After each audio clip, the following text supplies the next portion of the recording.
Farm Week is a production of the Mississippi State University Extension Service. Today, it's a feature story edition of Farm Week. Some of you have heard of community-supported agriculture. You'll meet a Vermont family who's integrated a truck into their operation, and it's taking their produce to New York City. In Southern gardening, have you lost a tree in your landscape? Look on the problem as an opportunity for a new beginning. We'll also visit with a man who designed two of the most well-known tractors in the United States. Harold Brock designed the Ford N Series and the John Deere 4020. Mr. Ford had an insatiable desire to get rid of animals, and in 1939 there were still 19 million animals being used on farms, and he said, well, we need a utility tractor that will replace the horse, do more things than just cultivate. When he gave me the assignment, he said, well, if you can design and we can produce a tractor that won't sell for any more than a team of animals, the harness, and the 10 acres of land it takes to feed the animals.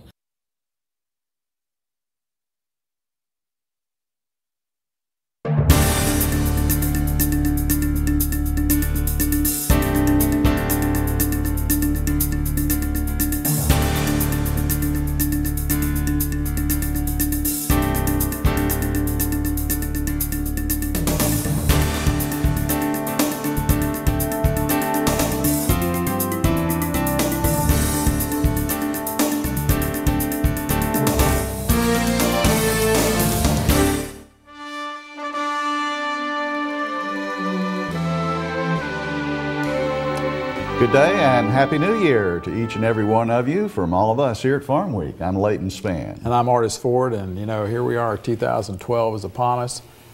It seemed like the year 2000 wasn't that long. Right. Wasn't that long ago. Trust me, folks, it speeds up. That's right. The older you get, the quicker those years roll by. Some of you already know that. That's right. Well, today it's a feature story edition of our show. Leighton, our first feature story, pays tribute to the man who developed the tractor that truly replaced the mule and the horse. Back in January, the man responsible for the design of two of America's iconic tractors passed away at the age of 96. Harold Brock led the design teams that produced the Ford N Series and later the John Deere 4020 series.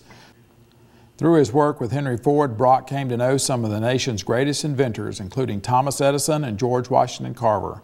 Mark DeMarcot's Chris Gorley produced this story. Mr. Ford had an insatiable desire to get rid of animals, and in 1939, there were still 19 million animals being used on farms, and he said, well, we need a utility tractor that will replace the horse, do more things than just cultivate. When he gave me the assignment, he said, well, if you can design and we can produce a tractor that won't sell for any more than a team of animals, the harness, and the 10 acres of land it takes to feed the animals, that would be good for the farmer because he could use then the 10 acres to raise food for himself or other people. So that was a challenge, and that price was $585. Though Harold Brock never earned high school or college degrees, he is credited with designing what many consider two of the most important tractors in the history of agriculture, the Ford 9N series and the John Deere 4020. Brock began his career at Ford as a student at the Henry Ford Technical School in Dearborn, Michigan. There he learned about electrical engineering, pattern making, and chemistry, invaluable skills needed in the production of a car. They said, what do you want to be? And I said, oh, I want to be an engineer. And that was fortunate because then they assigned me to Mr. Ford as my apprentice foreman at 15. I served at Mr. Ford's knee as an apprentice to him, plus his handful of skilled technicians. Because he was Henry Ford's apprentice, Brock met some of the 20th century's most important inventors and visionary thinkers, including Thomas Edison and George Washington Carver. Carver was having us eat soup and bread and that made out of soybeans, and also Carver was wanting Mr. Ford to be on a green fiber diet, and he'd go out and pick up plant life and bring in, we'd have grass sandwiches for lunch, and he said There's no such thing as a weed, it's just a plant in the wrong place. And so Carver was an excellent person to work with. In addition to mechanical and metallurgical research, thought and study in the field of chemistry have for years been devoted to the development of new uses for farm products. Until today, the American farmer helps to build motor cars, just as the motor car manufacturer helps to make farming more efficient and convenient. They help each other, and that helps the country. One of the most interesting of these harvests, because it shows the trend, is soybeans. For every million cars produced, 600,000 bushels are used annually for the manufacture of enamels and for plastics, electrical parts, and similar parts. Known best as the inventor of the modern assembly line, Henry Ford was also a pioneer in the development of soybeans and soy foods. The suit he's wearing in this picture, taken in 1941, is a blend of 25% soybean fibers and 75% wool. It was Ford's intention that he would someday grow rather than mine an automobile. So when Ford put Brock in charge of tractor engineering at the age of 25, one of his tasks was to replace the tractor's metal seat with something more organic. Because the little steel seat on the little Ford tractor was, that thing was designed maybe 150 years ago, and it cost 38 cents to produce. And Mr. Ford said to me, well, why don't you make it out of soybeans? It'll be more comfortable in the winter and summer for heat and cold. And of course, you never said you wouldn't do it, so I did it. And he asked me, well, how much does it cost? And I'd have to say $2.50. And he said, well, we'll keep working on it to try to get the cost down. Well, then I had to tell him that the rodents were eating the seat right out from underneath the farmers because they like soybeans. So that killed that. Other endeavors, however, were successful. In 1938, as head of tractor engineering, Brock was put in charge of the development of the Ford 9N tractor. The tractor was a collaboration between Henry Ford and Harry Ferguson. It was a deal sealed with a handshake, with Brock caught in the middle. Of course, then I had to tell them that I was following their advice because they never got together as a group. So I had a little problem with, pleasing them all that I was following their advice. The tractor incorporated the Ferguson hitch, an innovation designed to prevent the tractor from flipping over and killing the operator if the plow got hung up on a rock. Brock managed to have the tractor in production in just 6 months. When the U.S. entered World War II, instead of designing tractors, Brock found himself designing Sherman tanks and Ford Jeeps. However, once the fighting ended, Brock began working on the iconic Ford 8N, an all-purpose tractor that would be widely used on farms and construction sites. Between 1947 and 1952, Ford sold over 500,000 8Ns. There's a big pent-up demand for fireman equipment after the war, and so that little tractor, the 8N red and gray tractor, we produced 100,000 a year, which was 25% of the total tractor market with one tractor. Brock left Ford to work for John Deere in 1959. A disagreement over a poorly designed transmission that was failing stress tests was the cause of his departure. And I was holding it up, wouldn't approve it. And finally, they came to me and said, we want to put it in production. And I said, well, you better get yourself a new chief engineer. And they did. They fired me and all my test people. So when I went to Deere and new generation tractors, they said, well, Ford's going to come out with a power shift transmission. We won't have one on our tractor. And I said, well, don't worry about it. It won't work. And so I said, we'll design a power shift transmission that really works. Brock became Deere's first worldwide director of engineering. And while he was in charge, Deere overtook International Harvester as the industry leader. While working for Deere, he helped found the Hawkeye Institute of Technical Learning, borrowing $500 to help start the college in Waterloo, Iowa. In 2008, a new student center was built and named in his honor. And in 2010, the man who never earned a degree received an honorary Doctor of Science degree from Iowa State University for his contributions both to agriculture and education. I think you need education. You know, I'm all for education, not to, because you would never have the opportunities that I had. Harold Brock passed away in early January of 2011 at the age of 96. While the man is gone, his contributions to agriculture will be with us for quite some time.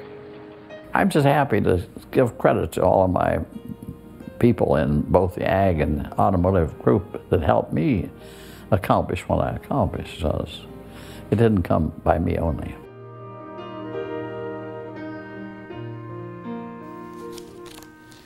And if you're interested in watching this story on Harold Brock again, you can go to our website, farmweek.msucares.com.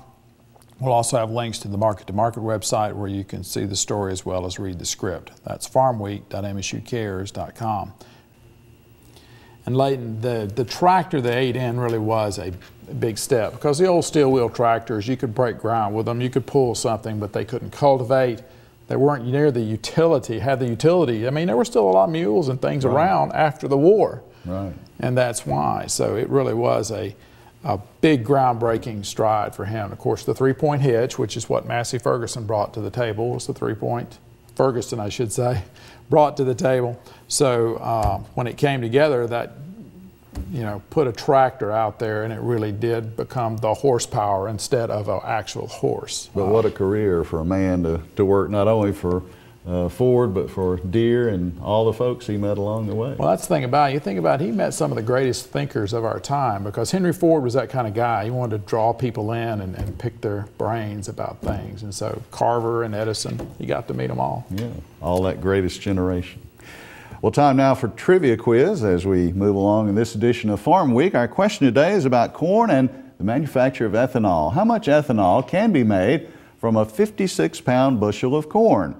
Is the answer 1.5 gallons, 2.8 gallons, 3.2 gallons, or 4 gallons? I'll have the answer after our Southern Gardening segment. Well, many gardeners only think of their bad luck when they lose a tree to weather or insects. And this week's Southern Gardening segment, Extension Horticulturist Dr. Gary Bachman shows us how to turn these unexpected losses into opportunities.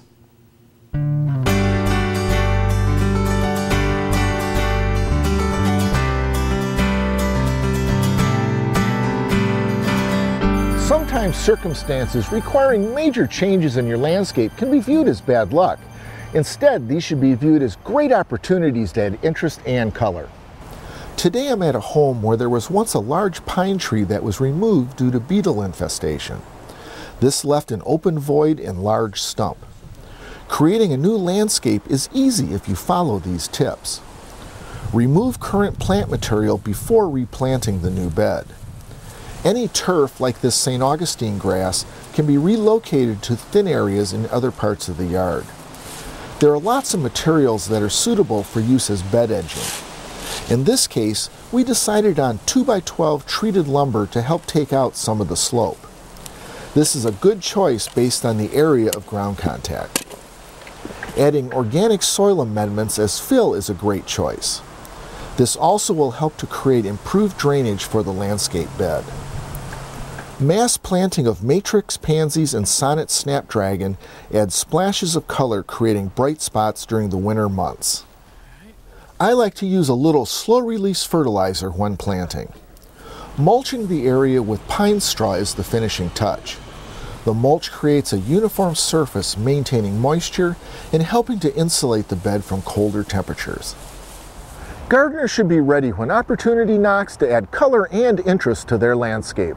I'm Gary Bachman for Southern Gardening. Gary says it's okay to mourn the loss of a favorite tree, but let it be a new opportunity and let it be part of the healing process.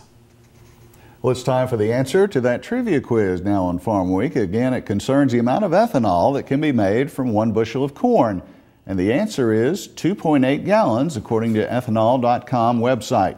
Keep in mind that there are useful byproducts that come from ethanol production. And from that same bushel of corn, you get 18 pounds of dried distiller's grains, which can then be fed to livestock. You can also create 18 pounds of carbon dioxide, which are captured and sold. We're going to pause now for a break on Farm Week. Coming up, we'll have the calendar and one more feature story for you.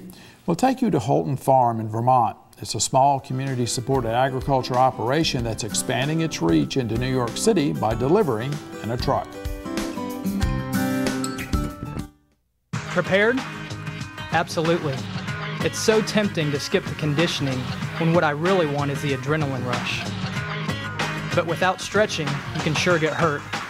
Training builds stamina and gives you the endurance to bounce back from the twists and strains along the way. So yes, I prepared for my marriage. Until death do us part. Prepare for your marriage. Before we get back to our last story, let's look at the Farm Week calendar. The annual Delta Ag Expo takes place on Tuesday and Wednesday, January 17th and 18th in Cleveland, Mississippi. The doors open at 8:30 a.m. both days. It may be one of the best bargains you'll see in 2012 because there's no fee to enter. The Mississippi Delta Farm Toy Show takes place Saturday, January 28th. The location is the Tacoma County Expo Center in Clarksdale. The hours are 8 a.m. to 2 p.m. There's no admission fee. Mid-America Farm Publications is producing its 15th annual Ag Production Conference on January 31st and February 1st. Cotton, rice, corn, and soybeans will be covered as well as precision agriculture. The location is Harrah's Casinos Convention Center at Tunica. 48 farmers, 58 researchers, and 10 crop consultants are scheduled to appear. We'll have a link on the Farm Week calendar to help you register. Go to our Farm Week website at farmweek.msucares.com for information on these and other events. Now check out the latest Farm Week snapshot.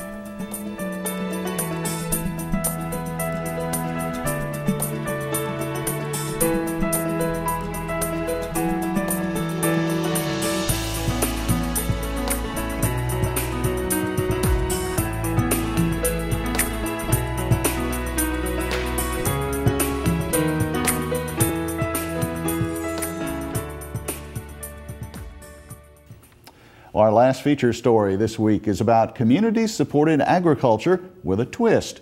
CSA farms aren't as numerous in the South. They tend to be located near large population centers. A CSA is funded by its subscribers who pay a local farmer to produce fruits and vegetables that are then delivered fresh each week during the growing season. Today you'll meet an 8th-generation Vermont farm that is using the CSA model, but it's added a truck and a website where customers can order. Market to Market's Laurel Bauer-Bergmeyer reports. Among the first settlers of Westminster, Vermont, the Holton family has been farming in New England for over 200 years. Representing the 8th generation, Seth Holton took over the 250-acre farm in 2009 when his parents retired. There's a learning process, of course. You know, you grow up around it, you think, oh, this is easy, I know exactly what to do, but when you're actually running it yourself, you find out that there are a lot of,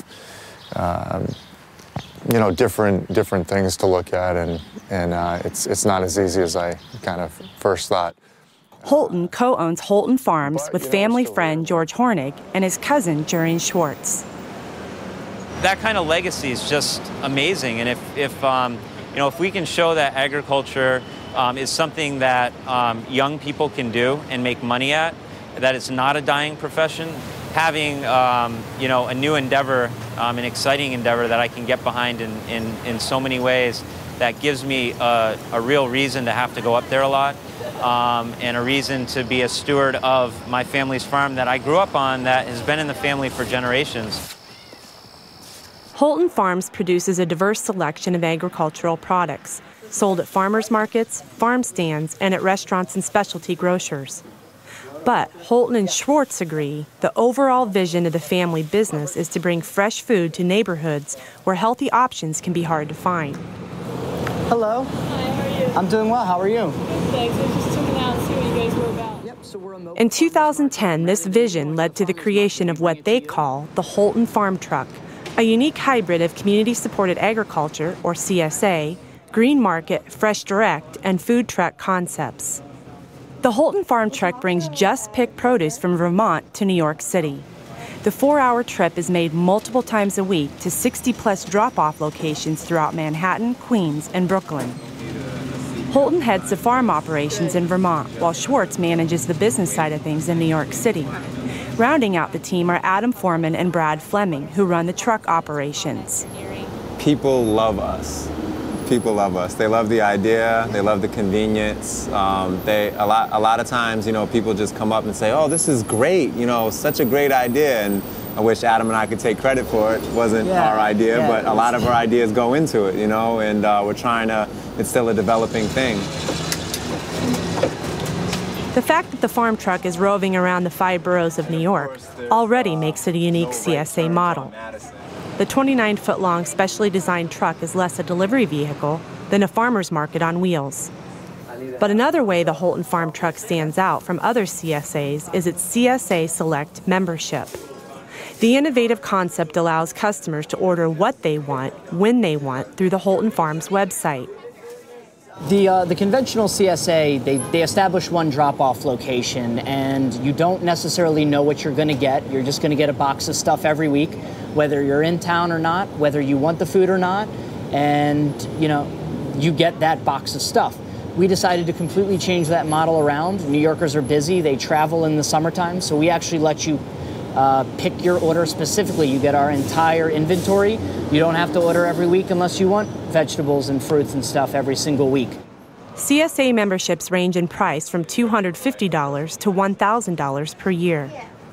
In the future, Holton Farms would like to offer a 20% discount to customers who can demonstrate income-based need, and to allow food stamps for the purchase of fruits and vegetables from the truck. The City of New York's permitting process has made it difficult for the farm truck to sell its produce to non-CSA members. Here's your stuff. Fabulous. Enjoy it. Thank you It was so very much. nice meeting you. Thank you for... So if I walk by next Monday between 5:30 and 7, you guys will be here again? Yes, ma'am. Every week. Yep. Okay. I originally thought that it was just vegetables in a truck, and I thought, well, I'll pick up something for dinner, why not?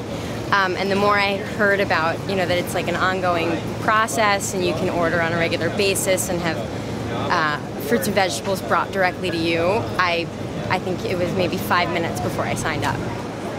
In its first year, the Holton Farm Truck CSA saw exponential growth in its membership. It went from 30 members in the spring of 2010 to 1,300 members in the summer of 2011.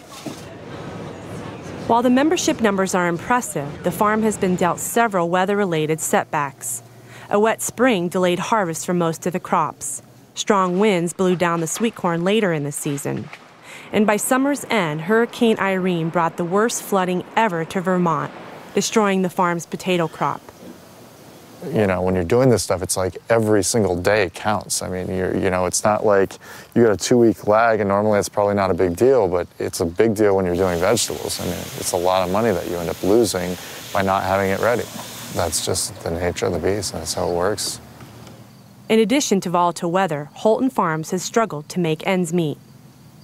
Coming up with a totally new model and then trying to project how much cash you're going to need or burn through versus how many sales you're going to have, that's just a very common, problem for any startup. But it's really tough for, a small group like us who, $1,000 for refrigeration a month is a huge bill for us.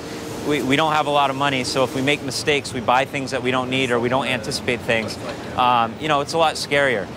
The beauty of this CSA program, though, is that our CSA members are literally funding what we're doing. And, God bless them. They're sticking it out with us. And it was good to see you again. Enjoy the corn. Let me know what you think. I will. Thanks. All right, take care. Despite the season's hurdles, Holton and Schwartz remain optimistic. They want to stay true to the overall mission of the Holton Farm Truck, to serve areas of New York that lack access to farm-fresh produce. Holton and Schwartz say they hope to keep the family legacy strong, but in a way that doesn't leave them financially vulnerable. I think probably most farmers would feel it. You have a sense of responsibility to the farm and to the land, and it's basically my turn, and I have to preserve it and keep it going and run it the best way that I know how to do it. And I haven't really, I haven't figured that out yet. You got to evolve with, changing times, and and then I got to try to pass it on to my kids. From Market to Market, I'm Laurel Bauer-Bergmeyer. And if you're interested in watching this story on Holton Farm again, you can go to our Farm Week website. That's farmweek.msucares.com. You can also find us on Facebook and YouTube. We'll also have links to the Market to Market websites where you can see the story as well as read the script. That's farmweek.msucares.com. Well, we are at the end of Farm Week for this week. On our next show, mastering marketing on the World Wide Web can be intimidating for small business entrepreneurs. Many states, including Mississippi, have joined the Market Maker program. This web-based marketing system not only helps businesses get worldwide notice. Consumers can use it as well to find local producers of the products they need. Training is available for interested users. Well, for the rest of the Farm Week crew, I'm Artis Ford. And I'm Leighton Spann. Thanks for watching. We'll be back next week.